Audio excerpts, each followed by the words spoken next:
तो प्यारे बच्चों, महाराष्ट्र सीटी का एग्जाम आपको पता है 17th ऑफ अप्रैल से स्टार्ट हो रहा है। वैसे बच्चों के लिए जो पीसीएम ग्रुप से बिलोंग करते हैं, तो अगर वो बच्चे जो बच्चे महाराष्ट्र सीटी के लिए सीरियस है ना, और जिनको ऐसा लग रहा है कि यार मेरा जेई एग्जाम तो उतना अच्छा नहीं गया, उतना अच्छा परसेंटाइल नहीं आया, जो जेई सेकेंड अटेम्प्ट के लिए फोकस कर रहे हैं और साथ साथ महाराष्ट्र सीटी के लिए फोकस कर रहे हैं, ठीक है, तो उसमें महाराष्ट्र सीटी का जो मेन सब्जेक्ट है वो मैथ्स है। आपको पता है कि मैथ्स से 50 क्वेश्चन आएंगे और 100 मार्क्स से क्वेश्चन आएंगे। मैथ्स को आप नेग्लेक्ट नहीं कर सकते, मैथ्स को आपको बहुत अच्छे तरीके से पढ़ना पड़ेगा। तो अगर हम बात कर लें कि मैथ्स में टॉपिक वाइज मार्क्स का डिस्ट्रीब्यूशन क्या है based on the last 5 years of data, ठीक है। हालांकि इस ईयर थोड़ा सिलेबस चेंज भी हुआ है, 11th के चैप्टर्स थोड़ा ऐड भी हुए हैं, लेकिन 11th से तो सिर्फ 20% ही क्वेश्चन आता है। मैक्सिमम क्वेश्चन तो कहां से आते हैं? 12 से आते हैं। 12 से 80% क्वेश्चन आता है। 40 क्वेश्चन 12 से रहेंगे एंड अराउंड 10 क्वेश्चन जो है वो 11th स्टैंडर्ड से रहेंगे, ठीक है।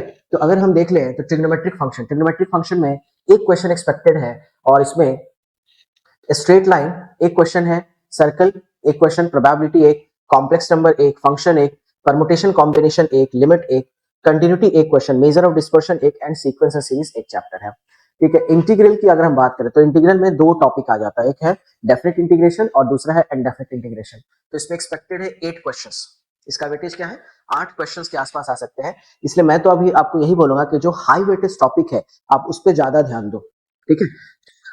सारा चैप्टर किया है, लेकिन इंटीग्रल अच्छे से नहीं किया, समझ पा रहे हो? महाराष्ट्र सीटी में 8 क्वेश्चन छोड़ पाना कितना डिफिकल्ट है। और ठीक है, अगर तुम 8 क्वेश्चंस अगर तुम इंटीग्रल नहीं भी करके जाते हो, लेकिन इंजीनियरिंग में तो तुम्हें इंटीग्रेशंस पढ़ना ही है, इसलिए तुम्हें अगर इंजीनियरिंग में जो सेमेस्टर एग्जाम होंगे उसके लिए तो हमें इंटीग्रेशन लगेगा ही लगेगा, इसलिए आपको इंटीग्रल अच्छे से करके जाना पड़ेगा, ठीक है। 3 डायमेंशन ज्योमेट्री से 6 क्वेश्चन एक्सपेक्टेड है, प्रोबेबिलिटी डिस्ट्रीब्यूशन से 3, मैट्रिसेस से 2, वेक्टर से 2, डिफरेंशियल इक्वेशन 3, एओडी से एप्लीकेशन ऑफ डेरिवेटिव से 3 क्वेश्चन, लीनियर प्रोग्रामिंग प्रॉब्लम से 1 क्वेश्चन, और कंटिन्यूटी एंड डिफरेंशियबिलिटी से 2 एंड ट्रिग्नोमेट्रिक फंक्शन से 2 क्वेश्चंस एक्सपेक्टेड है। पेयर ऑफ लाइन से 2 क्वेश्चन, एओडी से 1 क्वेश्चन एक्सपेक्टेड है, ठीक है। और ये जो है this distribution is based on the analysis of previous year Maharashtra CET papers and the official syllabus. Focusing on these chapters according to their weightage can aid in effective preparation of the examination. Note, the actual number of questions per chapter may vary in the exam. It's advisable to cover the entire syllabus comprehensively. ठीक है, तो आपको क्या करना है कि आपको सारे चैप्टर्स को कमांड करना है, लेकिन जो मोस्ट अकरिंग चैप्टर्स है उस पर आपको ज्यादा ध्यान रखना है।